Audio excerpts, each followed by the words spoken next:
Can you hear me now? Yes, I can hear you. Okay, good. How are you? I'm doing good.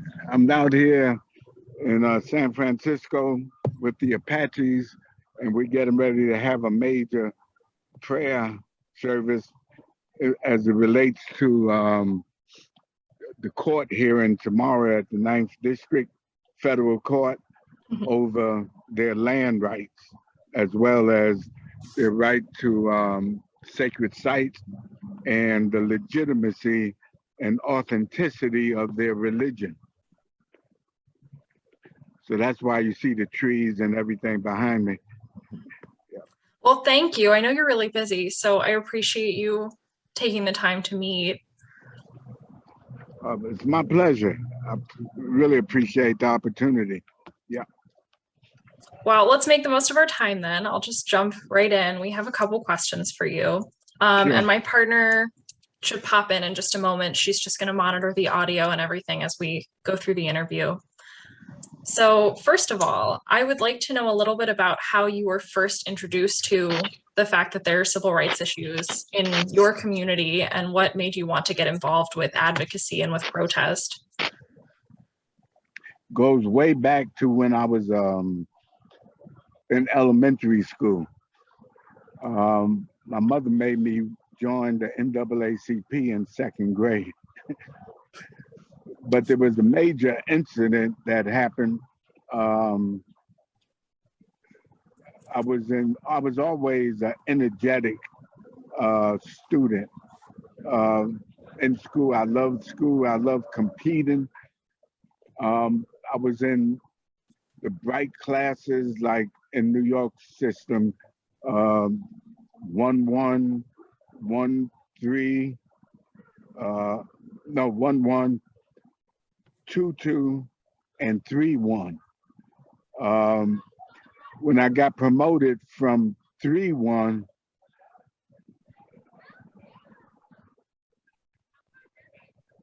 I went from 3-1 to 4-9, which was the most backward class in the fourth grade. That was not only embarrassing and humiliating, but it was shameful, and literally it was my first real encounter with racial injustice. I remember being really frustrated all summer, and I had enough ego strength to realize that I did not belong in that class, and I refused to go to that particular class. So when school started in September, I ran away. I refused to go to that class, and this went on for about 2 weeks. Finally, they negotiated with me if I stayed a week for the paperwork to clear, they would put me in a more advanced fourth grade class, which they did. I was put in 4-3, but it was clear that the teacher in 4-3 did not want somebody coming from 4-9 into her elitist white class. So I stayed in the hallway more than I stayed in the class. I remember becoming so narcissistically enraged that I cursed her out. I mean, it was like my breaking point. I cursed her out with real adult curse words. I now feel like I'm on my way out of school, getting kicked out of school, when across the hall, a very tall, beautiful African-American woman came over to where I was, picked me up and said, if nobody else will take you, I'll take you. And her class was 4-4. I stayed there for the rest of the school year. And I refused to do anything to upset or agitate her, that teacher. And she promoted me to 5-3. I was sort of back on track, but the damage had been done as far as it affected my self-esteem, my sense of pride, and my ability as such. It really wrecked my world. And in terms of the universe, at that time, I'm thinking life is fair, the world is fair, but now I was really uh, almost destroyed as a result of that. Being a psychotherapist, I can put it in terms I wanted to gangbang at that point, which I did. Got involved with the Egyptian crowns at the time, and um, it was out of character for me. I didn't like it, but on the one hand, it kept me from being beat up. But on the other hand, um, I can explain it now in terms of how it was a split off, so that I'm like Dr. Jekyll and Mr. Hyde, and both uh, cells existed in this one body. My way out of it was through some really important interventions that responded primarily to my um, uh, self needs at that particular time. And first, I was active in church, and I happened to hear Fred Shuttlesworth, who was a close colleague of Martin Luther King, preach, and he sort of created a crisis of conscience. And I stopped fighting. I didn't want to fight anymore. I remember being in a fight and I couldn't throw another punch. And I walked away from the gangs. And at that point, I wanted to be a preacher. I wanted to be a civil rights leader. And I wanted to be an activist. And so Dr. King had come to the city, this is sometime later, and I took all my gangbanging buddies to hear him at St. John's Cathedral in New York. And listening to Dr. King was both captivating and riveting. On the way home, we decided that we would no longer terrorize our communities, but try to change it and save it by getting involved in civil rights activities. That was really the beginning. And I tried to take on the drug culture, which almost got me killed at that time. But I did a lot of other things. And by getting involved in my church, um, it was just tremendous. And I was a member of a great church that brought all kinds of good speakers and civil rights activists, and the church itself was very supportive of civil rights. And once I got close to my pastor, who was a mentor, he shared a lot of information with me. He was close to the King family and was like a mentor to Dr. King. Dr. Oakley Maxwell was also the president of the National Congress of Christian Education, which was the teaching arm of the National Baptist Convention.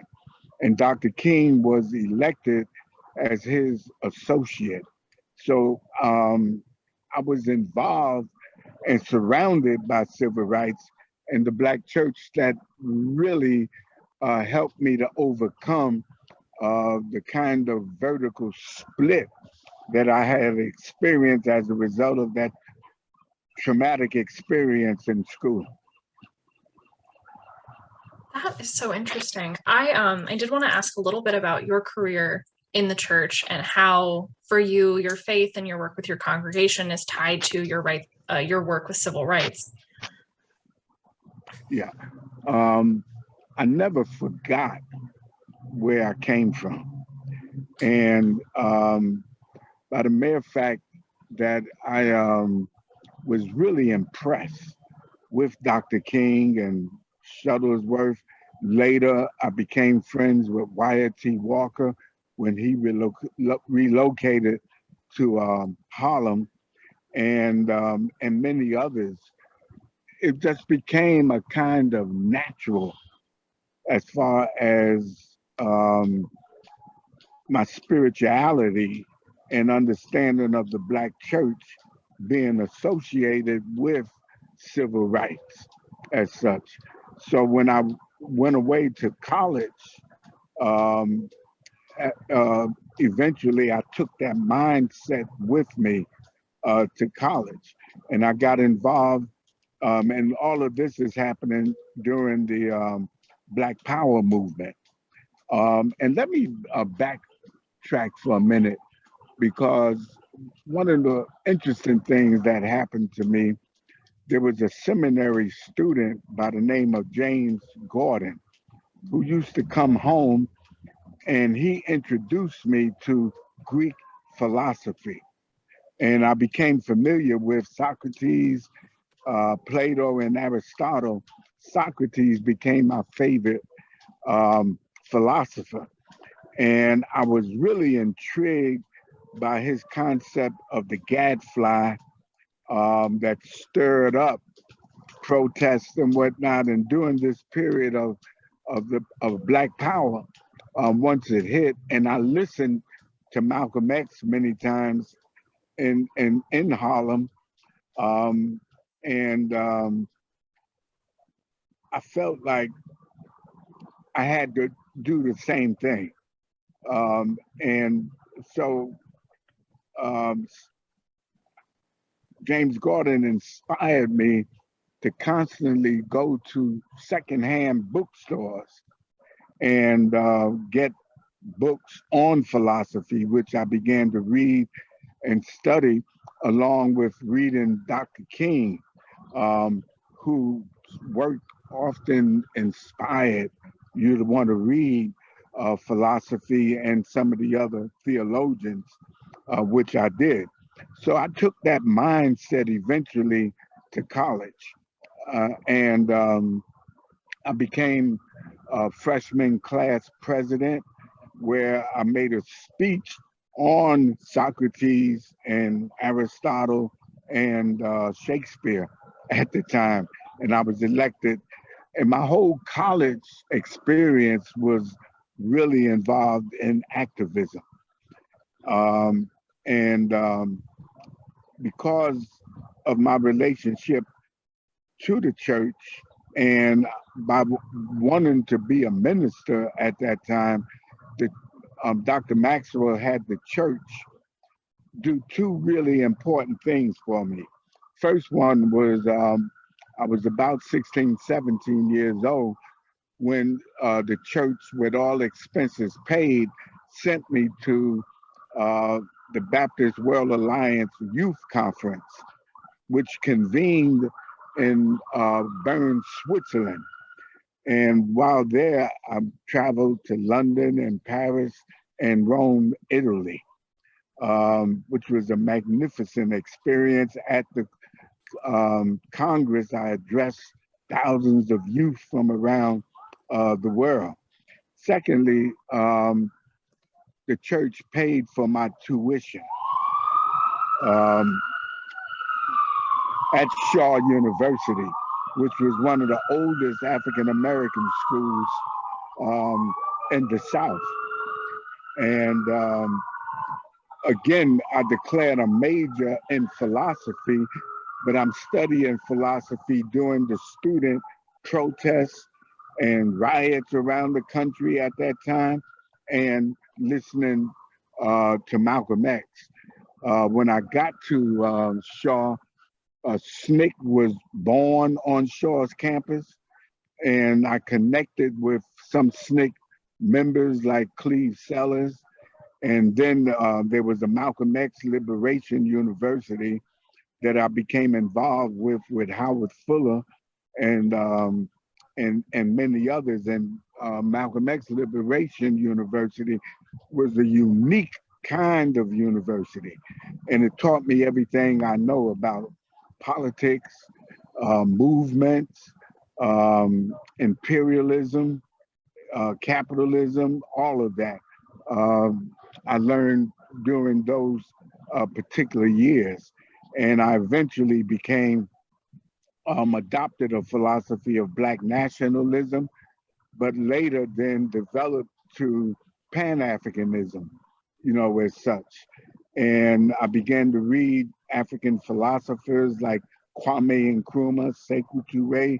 I read W.E.B. Du Bois and many others around that time. So it expanded my worldview in the sense that I became a Pan-Africanist that was anti-imperialist.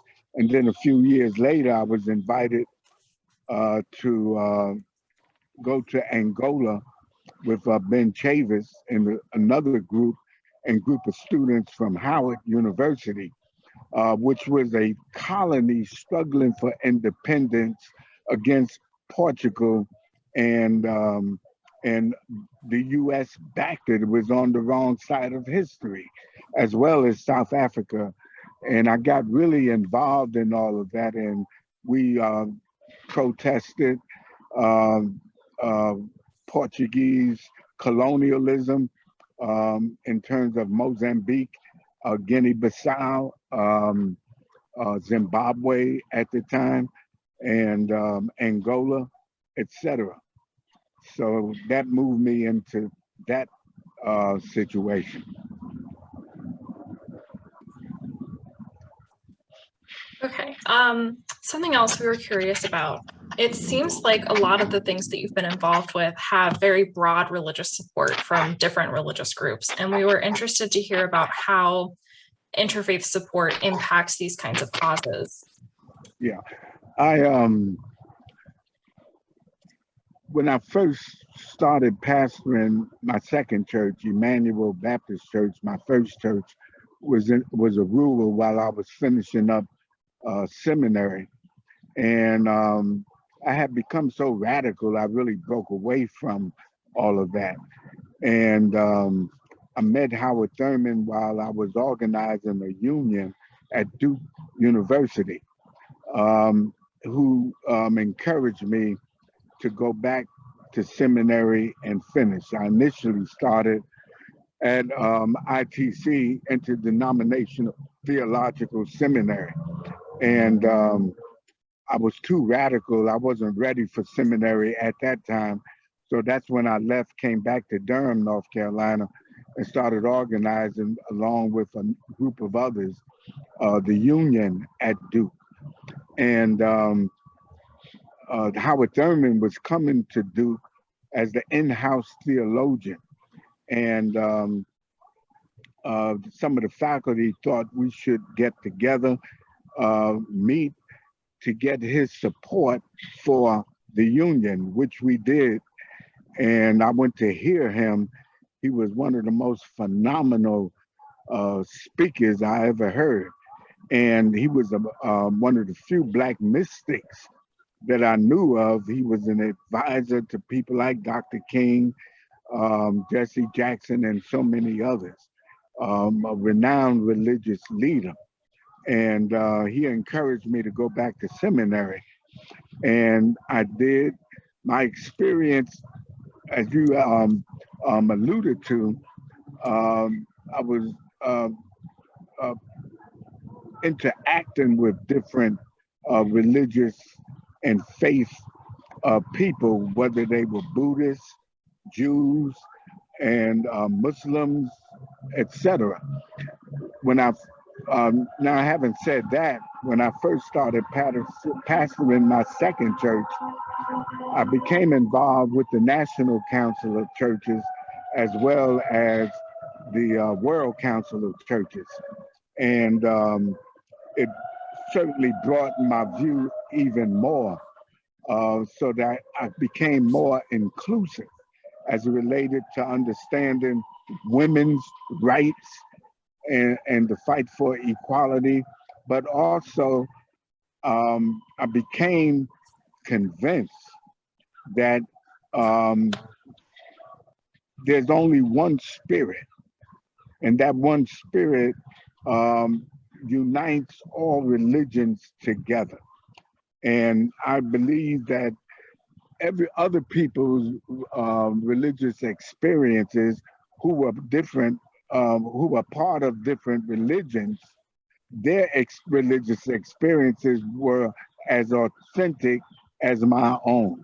And that's what really opened me up to get involved with the Apache movement and their struggle for sacred rites and sacred sites.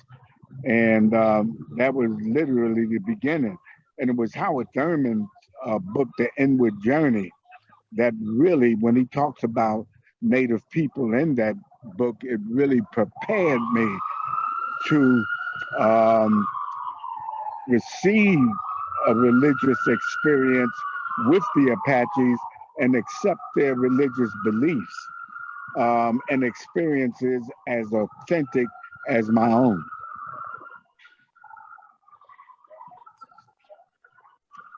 That's really fascinating, and it's really great to hear about your work with the Apache. I'd love to hear a little bit about what's going on with that right now. We've heard that there is this countdown where there's like a narrow window for them to be able to sort of reclaim the land before it starts to be developed. How is that all going right now? That's why we're here in San Francisco.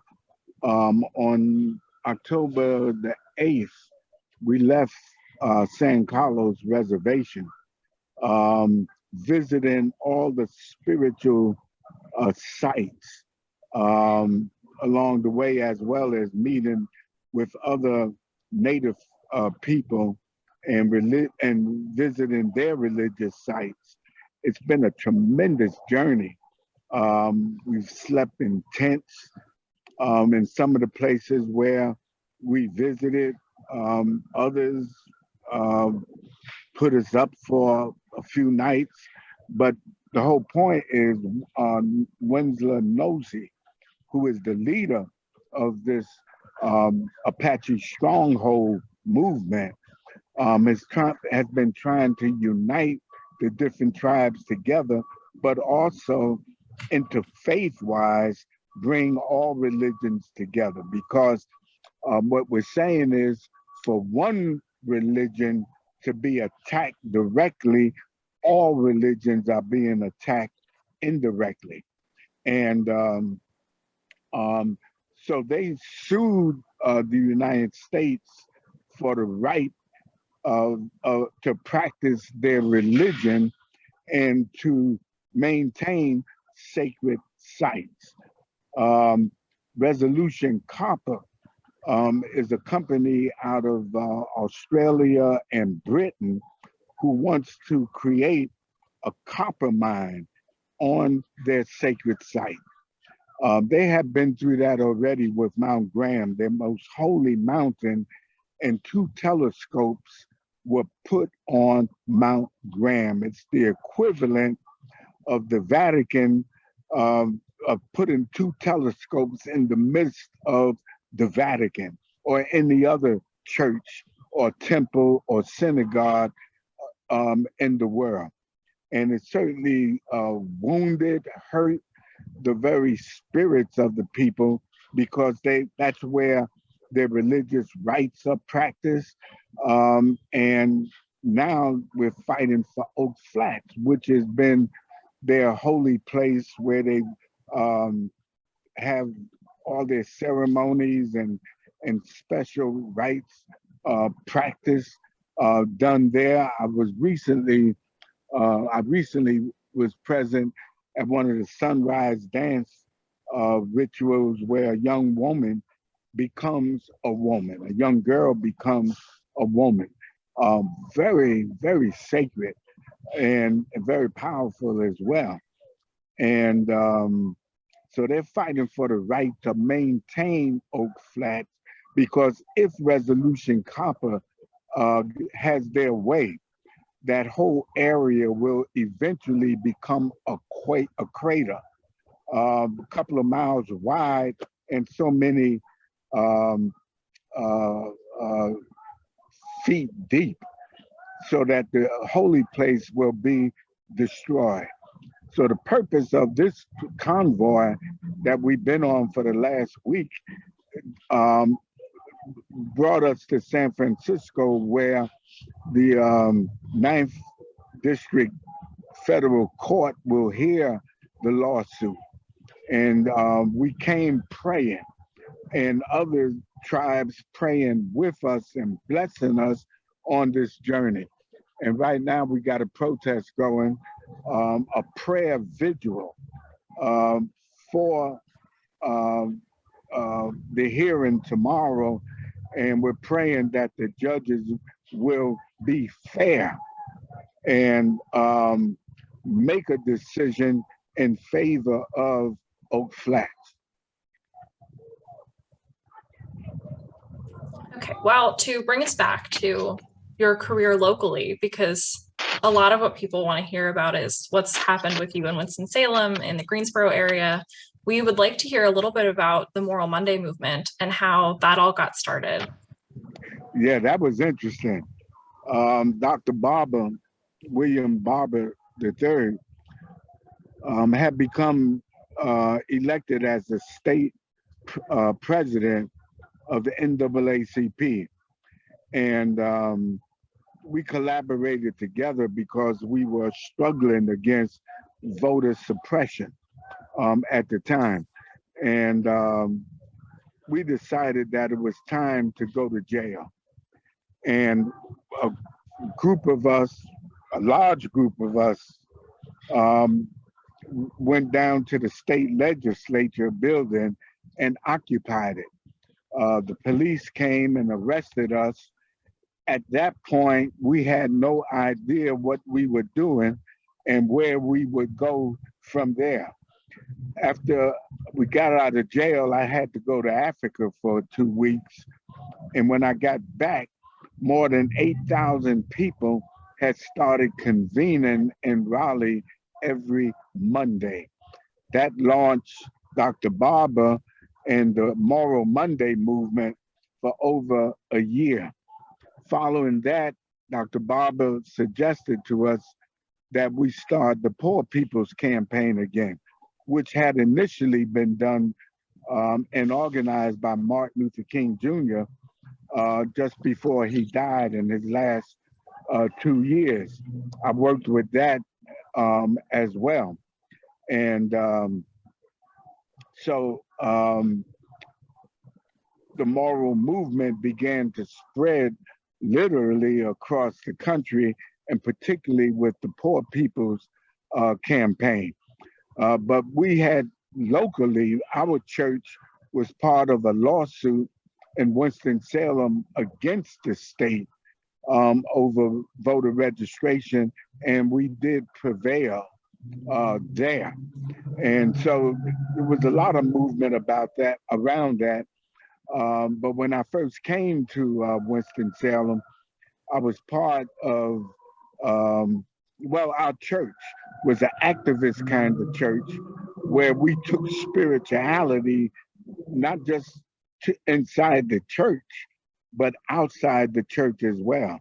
One of the first movements I got in was around Darrell Hunt, a young African-American male about 19 years old who was allegedly framed by the police department and the district attorney of killing a young white woman editor of a newspaper, which was a horrific killing, but Darrell did not do it.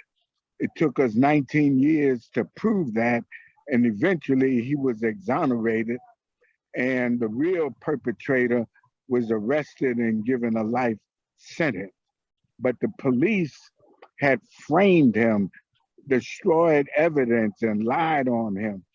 And we were fighting them, and eventually I led a movement to get a police review board, which really minimized police violence and police brutality against the Black community. So those were some of the things that I've done in Winston-Salem and Greensboro and, around the state of North Carolina. Well, obviously, we know that being voluntarily arrested and doing these kinds of sit-ins is a very old civil rights strategy, but it is such a huge personal commitment. So how are you able to do that kind of work? How are you able to convince people in the community to come in and take that personal risk for these issues? I think it's important that, first you do education to raise consciousness. And that's was a lot of what we did. But also, we were influenced by James Cone, people like James Cone and Jackie Grant, and so many of the African American liberation theologians. So that as a result of that, I developed a prophetic ministry that addressed the whole person mentally, spiritually, as well as physically. And everywhere I preached, all the demonstrations I was involved in was from a prophetic religious perspective. That caught on. It wasn't easy. I had to deal with a lot of criticism. I had to deal with a lot of rejection, but over time, consciousness had been raised and people began to see it and support it. During that time, I went back to school and became trained as a psychotherapist and a psychoanalyst psychotherapist. And I started providing counseling, not only in our church, we organized a Howard Thurman counseling program, but taking it to the street, and I organized the mind sight counseling services under the guise of decolonizing the minds of our community and people, particularly the African American community and Hispanics as well, because of this Americanism, Euro-Americanism and Europeanism had colonized our minds and brainwashed, people for over 500 years. And it was important now to, number one, come back to who we are as a people, our connection with Africa and other people's connections with their roots, but also within the Native American communities and working with the Apaches. The question of decolonization was so important, particularly there were other alternatives and styles of living other than capitalism, which is extremely individualistic, greedy, selfish, and exploitive. And racial colonization turns you against yourself, makes you participate in your own oppression. So my strategy and struggle was to move people from being against themselves to being for themselves. I would be interested. I know you've mentioned Malcolm X, you've mentioned Socrates, you've mentioned Dr. King, but what was really your major influences in the way that you've developed your philosophy as a religious leader and as an activist? Right. I've maintained my commitment to philosophy. So I graduated from college with philosophy. And at that time, before I became a Black nationalist, I read Hegel. Hegel had a lot of influence in terms of his dialectic. W.E.B. Du Bois was very influential.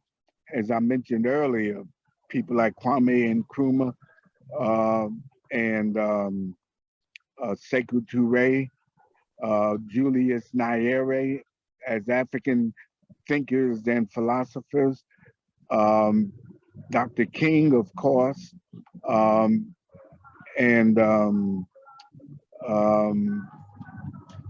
Alfred North Whitehead became a predominant philosopher that I read and studied because of his perspective on change and process, everything being a process and alive. And so summing all that up, I felt like it was important to raise consciousness as a way to intervene in history, to change history and make a difference in history, that we needed that level of consciousness. One of the disappointing things is to see how much the times are right for fundamental change, and we keep missing it because the level of consciousness is not there. I studied a lot of Karl Marx as well. That became a real part of my philosophical thinking as it relates to dialectics and dialectical materialism as such. I could not get down eventually. I tried it, it didn't work. I could not be an atheist, as such, which is one of the reasons why I incorporated Alfred North Whitehead's work, as well. But I read them together. And then I started reading a lot of Black nationalism, like Marcus Garvey, going back to Du Bois's Pan-Africanism, etc. So it was a kind of eclectic approach, but it worked for me in the sense that it was about raising consciousness and trying to convince people that change is not only inevitable, but possible. So you mentioned growing up that you were in New York. So how did you end up coming to North Carolina? My church was supporting Virginia Union, as such, raised money. So I learned about Black churches, Black schools in the South. Shaw University, I read up on it, and it sounded like the place I really wanted to go. I wanted to really go to an African American school. So I was accepted at Virginia Union. I was accepted at Bishop College in Dallas, Texas, which was too far for me to go, which would have separated me from so much of what I was involved in. And so I chose to go to Shaw University. And by the way, I did not graduate from high school, but I remember having a teacher who, Mrs. Welsh, who wrote letters for me along with my pastor. And she essentially said that my manuscript, manuscript, not manuscript, but like essays? Essays? No, let's just say my records. Oh, transcripts. Transcripts, thank you. It has to do with age, I'm sure. But my transcripts did not in any way measure what my potential was and what I was capable of doing. So I went to college on trial. And I knew I had to really do well. So I was in the library every day, just about. And by the time I was moving towards a junior and senior, I was uh, awarded, given awards as being um, a good student, you know, etc. And I eventually graduated from Shaw University. But I wanted to go to an African American school. And Shaw, I knew that SNCC had been organized on Shaw's campus. It had Ella Baker had graduated from Shaw. And by the way, now I'm leading a project to build a statue of Ella Baker on Shaw's campus. That's my latest project. I'm retired after 42 years of pastoring, so it gives me time to do that. Well, it seems like education has been really important to you, and we found out that about the fact that Wake Forest Divinity School had established a scholarship in your name, and we were curious about how that felt for you. I was surprised, shocked, but certainly very moved by that, happy by that. To have a chair named after you that deals with what your life has been in terms of social justice as such. And I'm very appreciative to Wake Forest for offering me that opportunity. So I'm really grateful for that. Okay. To jump back, you mentioned trying to restart the Poor People's Campaign and Dr. King's original work with that. And I am not as familiar with that as with some of his other work. Could you tell us a little bit about that and about how you tried to bring that back?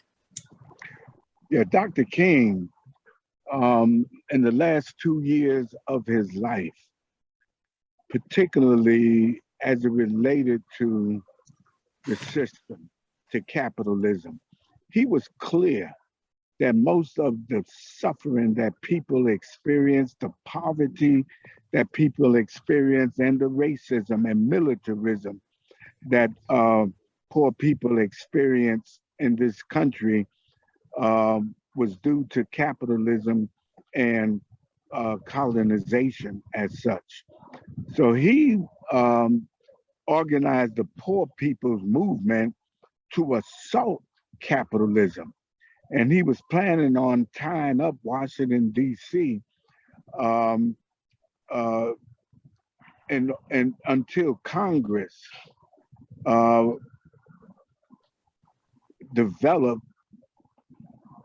created an economic bill of rights and guaranteed every American a job with a living wage, as well as develop affordable housing, you know, et cetera. That was Dr. King at that point. And I remember the first time I visited the Lakota Nation in South Dakota, and I met with the keeper of the sacred pipe at that time. I think it was Longhorse. I can't remember exactly the name, but the first thing he said to me, "You are sitting in the same chair that Martin Luther King had sat in." He was moving across the country everywhere, trying to unite all races to participate in the Poor People's Campaign. He was determined to establish social democracy in America, which in my estimation is what got him assassinated. Not Vietnam, because the whole country was almost against the war in Vietnam. But when he talked about ending greed and ending selfishness and exploitation, country killed him. But he was clear on the nature of capitalism. Well, we have actually gone through all of the questions we had prepared. So I just want to, since we have a couple minutes, if there's anything that we haven't covered that you want to talk about or that you think is important about your own work or about civil rights, I would like to hear about it. Probably the only other thing is what um, my commitment in terms of a prophetic ministry. After I calmed down a little bit and went back to seminary, I worked on developing a prophetic movement. One of my best friends, Tyrone Pitts, who invited me to become part of the National Council of Churches, the Racial Justice Working Group, and then later the World Council of Churches. I was able to still maintain a prophetic ministry because of my associations within those bodies that helped me, in fact, and then also let me add the Progressive National Baptist Convention, which was known as the Convention of Martin Luther King, because it was established to give him a base from which to work. And when I came to Winston-Salem, I didn't have time to have a decent honeymoon, you know, new pastor in time, etc. I had to go right to work because of the Darrell Hunt situation and the police brutality that was there. I did it because that's what ministers and the history of the Black church represented. Began fighting slavery, then segregation, and then exploitation and poverty following Dr. King. That's part of my tradition. And my preaching and my church, it was a slow process. And I was different than probably most pastors in the city. And I had to really wrestle through that because not only was I an activist, but I wore African attire because I identified, and our church traced our religious traditions to Ethiopia. And I remember one of the popes from Ethiopia coming, and a lot of us were invited. And I remember him saying that Ethiopian church, one of the oldest churches in Africa and the world, was our mother church. I took that literally. And so I led Emmanuel to trace our religious heritage, our faith back to Ethiopia. Thank you so much for making time to talk to us. This has all been so interesting, and I'm really glad that it's going to be captured so people have this information. Thank you so much. And I lost my view here, but anyway, I'm so appreciative for this opportunity, and please give my share my gratitude with everybody that's responsible for this. Thank you so much. Thank you. Well, we don't want to hold you up because we know you have important work to do. So good luck with everything going on with the Apache right now. Thank you so much. Thank you. Thank you. Have a good day.